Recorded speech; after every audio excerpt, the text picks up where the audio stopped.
ರಾಜ್ಯದ ಎಲ್ಲ Gruhalakshmi good news ಕೊಟ್ಟ ಸರ್ಕಾರ. ಯುಗಾದಿ ಮತ್ತು ರಂಜಾನ್ ಹಬ್ಬಕ್ಕೆ 6,000 ರೂಪಾಯಿ ಜಮೆ ಮಾಡಲಾಗಿದೆ. 15 ಜಿಲ್ಲೆ ಪಟ್ಟಿ ಬಿಡುಗಡೆ. ನಿಮ್ಮ ಊರಿನ ಹೆಸರು ಕೂಡ ಇದೇ ವಿಡಿಯೋನ್ನು ನೀವು ಸ್ವಲ್ಪ ಸ್ಕಿಪ್ ಮಾಡದೆ ಪೂರ್ತಿಯಾಗಿ ನೋಡಿ. ಯುಗಾದಿ ಹಬ್ಬದ ಮುನ್ನವೇ ಬಾಡುಗೆ ಎಣ್ಣೆ ಬೆಲೆ ಭಾರಿ ಏರಿಕೆ. ರೇಟ್ ಕೇಳಿದರೆ ನಿಮ್ಮ ತಲೆನೇ ತಿರುಗುತ್ತೆ ಸ್ನೇಹಿತರೆ. ಶಾಕಿಂಗ್ ಮಾಹಿತಿ ಬಂದಿದೆ. ಮತ್ತೊಂದೆಡೆಯಲ್ಲಿ ದೇವೇಗೌಡ ಅವರು ನಮ್ಮನ್ನು ತಿರುಗೇಟು ಕೊಟ್ಟಿದ್ದಾರೆ. ಏನಿದು ತಿರುಗೇಟು? ಎಲ್ಲ ಸುದ್ದಿ ನೋಡೋಣ. ಇನ್ನು ರಾಜ್ಯಾದ್ಯಂತ ಭಾರೀ ಮಳೆ. ಇನ್ನು ಒಂದು ವಾರ ಈ ಜಿಲ್ಲೆಗಳಿಗೆ ಮಳೆ ಮುಂದೆ ಹೊರೆಯಲಿದೆ ಎಂದು ಹವಾಮಾನ ಇಲಾಖೆಯಿಂದ ಮಾಹಿತಿ ಬಂದಿದೆ. ಇನ್ನು ನಿಮ್ಮ ಊರಿನಲ್ಲಿ ಕೂಡ ಮಳೆ ಇದೆಯಾ, ಮುಂದುವರಿತಿದೆಯಾ ಅಂತ ನೋಡೋಣ ಸ್ನೇಹಿತರೆ. ಮೊದಲು ನಮ್ಮ ಚಾನಲ್ಗೆ ಸಬ್ಸ್ಕ್ರೈಬ್ ಆಗಿಲ್ಲ ಅಂದ್ರೆ ಸಬ್ಸ್ಕ್ರೈಬ್ ಮಾಡಿ ಸ್ನೇಹಿತರೆ. ಮುಖ್ಯವಾದ ಮಾಹಿತಿಗಳು ನಿಮಗೆ ಸಿಗುತ್ತವೆ. ವಿಡಿಯೋಗೆ ಲೈಕ್ ಮಾಡಿ ಮತ್ತು ವಿಡಿಯೋನು ಪೂರ್ತಿಯಾಗಿ ನೋಡಿ. ಬನ್ನಿ ಸ್ನೇಹಿತರೆ, ಎಲ್ಲ ಮಾಹಿತಿಗಳನ್ನು ಡಿಟೇಲ್ ಆಗಿ ನೋಡೋಣ. ಇದೀಗ ರಾಜ್ಯದ ಗೃಹಲಕ್ಷ್ಮಿಯರಿಗೆ ಬ್ಯಾಂಕ್ ಖಾತೆಗೆ ಮತ್ತೊಂದು ಕಂತಿನ ಹಣವು ಬಿಡುಗಡೆ ಮಾಡಲಾಗಿದೆ. ಹೌದು, ಗೃಹಲಕ್ಷ್ಮಿ ಯೋಜನೆ ಫಲಾನುಭವಿಗಳಿಗೆ 27ನೇ ಕಂತಿನ ಹಣ ಬಿಡುಗಡೆ ಆಗುತ್ತಿದೆಯೋ. ಈಗಾಗಲೇ 15 ಜಿಲ್ಲೆಯೂ ಕೂಡ ಅಧಿಕ ಫಲಾನುಭವಿಗಳು ಬ್ಯಾಂಕ್ ಖಾತೆಗೆ ಈ ಒಂದು ಹಣ ಜಮಾವಾಗಿದೆ. ಇನ್ನೆರಡು 3 ದಿನಗಳಲ್ಲಿ ಬಾಕಿ ಉಳಿದಂತ ರಾಜ್ಯದ ಎಲ್ಲಾ ಜಿಲ್ಲೆಗಳಿಗೆ ಹಣ ತಲುಪುತ್ತದೆ ಎಂದು ಮಹಿಳಾ ಮತ್ತು ಮಕ್ಕಳ ಕಲ್ಯಾಣ ಇಲಾಖೆ ಸ್ಪಷ್ಟನೆ ಕೊಟ್ಟಿದೆ. ಹೌದು, ಮಾಹಿತಿಯ ಪ್ರಕಾರ ಒಂದು ತಿಂಗಳ ಅಂತರದಲ್ಲಿ ಒಟ್ಟು 6,000 ರೂಪಾಯಿ ಹಣವನ್ನು ಕೂಡ ಫಲಾನುಭವಿಗಳಿಗೆ ಬ್ಯಾಂಕ್ ಖಾತೆಗೆ ಜಮೆ ಮಾಡಲಾಗಿದೆ. ಫೆಬ್ರವರಿ ತಿಂಗಳಿನಲ್ಲಿ 25 ಮತ್ತು 26ನೇ ಕಂತು ಹಾಕಲಾಗಿದೆ. ಇದೀಗ ಮಾರ್ಚ್ ತಿಂಗಳಿನಲ್ಲಿ 27ನೇ ಕಂತನ್ನು ಕೂಡ ಬಿಡುಗಡೆ ಮಾಡಲಾಗಿದೆ. ಹೌದು ಸ್ನೇಹಿತರೆ, 2023 ಆಗಸ್ಟ್ ತಿಂಗಳಲ್ಲಿ ಈ ಒಂದು ಯೋಜನೆ ಜಾರಿಯಾಗಿದ್ದು, ಸದ್ಯ ಇಲ್ಲಿವರೆಗೆ 27ನೇ ಕಂತಿನವರೆಗೆ ಹಣವನ್ನು ಕೂಡ ಹಾಕಲಾಗಿದೆ. ಹೌದು, ಒಟ್ಟು 15 ಜಿಲ್ಲೆ ಮಹಿಳೆಯರಿಗೆ ಈ ಒಂದು ಸಣ್ಣ ಹಣ ಜಮೆ ಆಗ್ತಾ ಇದೆ. ತುಮಕೂರು, ಕೋಲಾರ, ಚಿಕ್ಕಬಳ್ಳಾಪುರ, ಮಂಡ್ಯ, ಬೆಂಗಳೂರು ಗ್ರಾಮಾಂತರ, ಚಿತ್ರದುರ್ಗ, ಗದಗ, ಬೆಳಗಾವಿ, ಬಾಗಲಕೋಟೆ, ದಾವಣಗೆರೆ 15 ಜಿಲ್ಲೆಗೆ ಫಲಸಭೆಗಳ ಬ್ಯಾಂಕ್ ಖಾತೆಗೆ ಅಂದರೆ ಫಲಾನುಭವಿಗಳ ಬ್ಯಾಂಕ್ ಖಾತೆಗೆ ಹಣವನ್ನು ಕೂಡ ಹಾಕಿದ್ದಾರೆ ಎಂದು ಹೇಳಲಾಗ್ತಾ ಇದೆ. ಇನ್ನು ಹಾಗೆ ನೋಡಿದರೆ ಸ್ನೇಹಿತರೆ, ಗೃಹಲಕ್ಷ್ಮಿ ಯೋಜನೆ ಆಗಸ್ಟ್ 2023ರಲ್ಲಿ ಜಾರಿಯಾಗಿದೆ. ಅಲ್ಲಿಂದ ಇಲ್ಲಿವರೆಗೆ 31 ತಿಂಗಳು ಕಳೆದು, ಆದರೆ ಸರ್ಕಾರ ಮಾತ್ರ 27ನೇ ಕಂತಿನವರೆಗೆ ಹಣವನ್ನು ಕೂಡ ಜಮೆ ಮಾಡಿದೆ ಸ್ನೇಹಿತರೆ. ತಾಂತ್ರಿಕ ಕಾರಣದಿಂದ ಮತ್ತು ನಾನಾ ಕಾರಣದಿಂದ ಇನ್ನೂ 4 ತಿಂಗಳ ಕಂತು ಬಾಕಿ ಇದ್ದು, ಇದು ಕೂಡ ಶೀಘ್ರದಲ್ಲಿ ಜಮೆ ಆಗಲಿದೆ ಎಂದು ಮಹಿಳಾ ಮತ್ತು ಮಕ್ಕಳ ಕಲ್ಯಾಣ ಇಲಾಖೆ ಮೂಲಗಳಿಂದ ಮಾಹಿತಿ ಲಭ್ಯವಾಗಿದೆ. ನಿಮ್ಮ ಬ್ಯಾಂಕ್ ಖಾತೆಯಲ್ಲೂ ಕೂಡ 2,000 ರೂಪಾಯಿ ಜಮೆ ಆಗಿದೆಯಾ ಅಂತ ಕಮೆಂಟ್ ಮಾಡಿ ಸ್ನೇಹಿತರೆ. ಹಾಗೆ ನೋಡಿದರೆ ಜನವರಿಯಿಂದ ಇದುವರೆಗೆ ಒಟ್ಟು 4 ಕಂತನ್ನು ಹಾಕಲಾಗಿದೆ. ಅಂದರೆ 2026 ಪ್ರಾರಂಭದಿಂದಲೇ ಇಲ್ಲಿವರೆಗೆ 8,000 ರೂಪಾಯಿ ಹಣವನ್ನು ಕೂಡ ಮಹಿಳೆಯರಿಗೆ ಜಮೆ ಮಾಡಲಾಗಿದೆ ಎಂದು ವರದಿಯಾಗಿದೆ.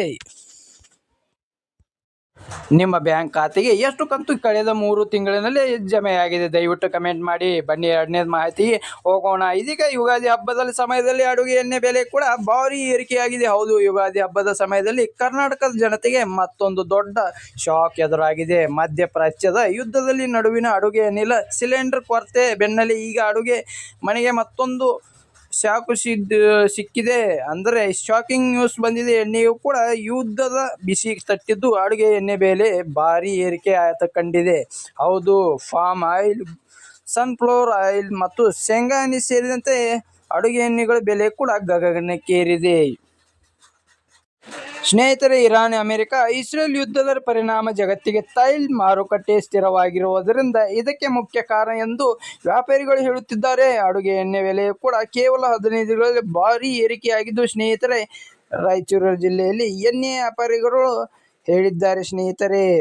ತಮ್ಮ ನೋವನ್ನು ಕೂಡ ತೋಡಿಕೊಂಡಿದ್ದಾರೆ. ಸಿಲಿಂಡರ್ ಗ್ಯಾಸ್ ಬಳಕೆ ಈಗ ಅಡುಗೆ ಎಣ್ಣೆ ವರದಿ ಬಂದಿದೆ. ಲೀಟರ್ಗೆ 80 ರೂಪಾಯಿ ಏರಿಕೆಯಾಗಿದೆ. ಅಂದರೆ 10 ರಿಂದ 15 ದಿನ ಅಂತರದಲ್ಲಿ ಲೀಟರ್ಗೆ 70 ರಿಂದ 80 ರೂಪಾಯಿ ಏರಿಕೆಯಾಗಿದ್ದು, ಯುದ್ಧದ ಪ್ರಾರಂಭವೇ ಇದಕ್ಕೆ ಮುಖ್ಯ ಕಾರಣ ಎಂದು ತಮ್ಮ ಒಂದು ಹೇಳಿಕೆಯನ್ನು ಕೊಟ್ಟಿದ್ದಾರೆ. ಹೌದು, ಪ್ರಸ್ತುತ ಸ್ಥಿತಿಯಲ್ಲಿ ಪಾಮ್ ಆಯಿಲ್ ಲೀಟರ್ಗೆ 150 ರೂಪಾಯಿ, ಸನ್ಫ್ಲವರ್ ಆಯಿಲ್ಗೆ 170 ರೂಪೀಸ್ ಮತ್ತು ಶೇಂಗಾಗೆ 200 ರೂಪಾಯಿ ಮಾರಾಟವಾಗ್ತಾ ಇದೆ. ಇದು ಕಳೆದ ತಿಂಗಳಿಗಿಂತ ಹೋಲ್ಸೇಲ್ ದರದಲ್ಲಿ ಶೇಕಡ 50ರಷ್ಟು ಹೆಚ್ಚಳವಾಗಿದ್ದು ಎಂದು ಹೇಳಲಾಗ್ತಿದೆ.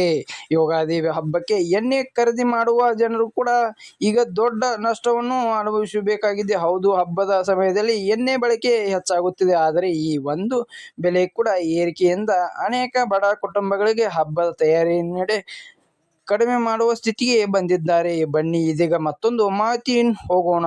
ದೇವೇಗೌಡರವರು ನಮ್ಮನ್ನು ಪ್ರೇಮಿಸಿದರು, ಆದರೆ ಮೋದಿ ಜೊತೆ ಮದುವೆಯಾದರು ಎಂದು ಮಲ್ಲಿಕಾರ್ಜುನ್ ಖರ್ಗೆ ಅವರು ಹೇಳಿಕೆಯನ್ನು ಕೊಟ್ಟಿದ್ದಾರೆ. ಹೌದು, ನಿವೃತ್ತ ಹೊಂದುತ್ತಿರುವ ಸದಸ್ಯರಿಗೆ ಇಂದು ರಾಜ್ಯಸಭೆಯಲ್ಲಿ ಮೇಲುಡುಗೆ ಸಮಾರಂಭ ಯೋಜನೆಯಲ್ಲಿ ಮಾಡಲಾಗಿದ್ದು, ಈ ಒಂದು ಸಮಾರಂಭದಲ್ಲಿ ಇಂದು ಹಾಸ್ಯಮಯ ಸನ್ನಿವೇಶದಲ್ಲಿ ಸಾಕ್ಷಿಯಾಗಿದ್ದ ನಿವೃತ್ತಿಯಾಗುತ್ತಿರುವಂತಹ ಸದಸ್ಯರನ್ನು ಉದ್ದೇಶಿಸಿ ಮಾತನಾಡಿರುವಂತ ಮಲ್ಲಿಕಾರ್ಜುನ್ ಖರ್ಗೆ ಅವರು ಮೊದಲಿಗೆ ಮಾಜಿ ಪ್ರಧಾನಿ ಎಚ್.ಡಿ. ದೇವೇಗೌಡ ಅವರಿಗೆ ಶುಭ ಹಾರೈಸಿದ್ದಾರೆ. ಇದೇ ಮಧ್ಯೆ ಮಲ್ಲಿಕಾರ್ಜುನ್ ಖರ್ಗೆ ಅವರು ಕೂಡ ಮಾತನಾಡಿದ್ದು, ನಾನು ದೇವೇಗೌಡ ಅವರನ್ನು 54 ವರ್ಷದಿಂದ ಬಲ್ಲೆ. ಅವರೊಂದಿಗೆ ನಾನು ಕೆಲಸವನ್ನು ಕೂಡ ಮಾಡಿದ್ದೇನೆ. ಆದರೆ ನಂತರ ಅವರಿಗೆ ಏನಾಯಿತು ನನಗೆ ಗೊತ್ತಿಲ್ಲ.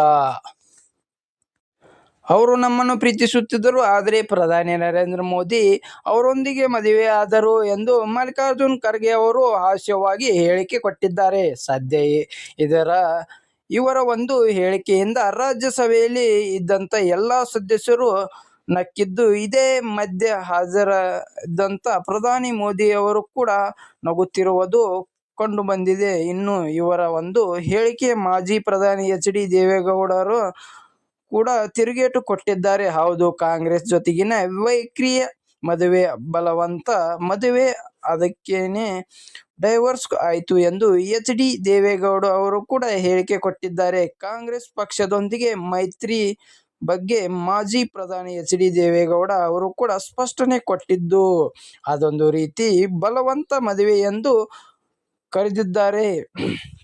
ಹೌದು ಸ್ನೇಹಿತರೆ, ಸಂಸತ್ನಲ್ಲಿ ಮಲ್ಲಿಕಾರ್ಜುನ್ ಖರ್ಗೆ ಅವರು ಕೂಡ ಮಾಡಿದಂತ ಟೀಕೆಗೆ ಪ್ರತಿಕ್ರಿಯೆಯಾಗಿ ದೇವೇಗೌಡ ಅವರು ಕೂಡ ತಮ್ಮ ಹೇಳಿಕೆಯನ್ನು ಕೊಟ್ಟಿದ್ದಾರೆ. ಹೌದು, ದೇವೇಗೌಡರು ಕಾಂಗ್ರೆಸ್ ಪಕ್ಷದ ಪ್ರೇಮಿಸಿ ಬಳಿಕ ಬಿಜೆಪಿ ಜೊತೆ ಮದುವೆ ಮಾಡಿಕೊಂಡರು ಎಂಬ ಹಾಸ್ಯಭರಿತ ಭಾಷಣಕ್ಕೆ ತಿರುಗೇಟು ಕೊಟ್ಟ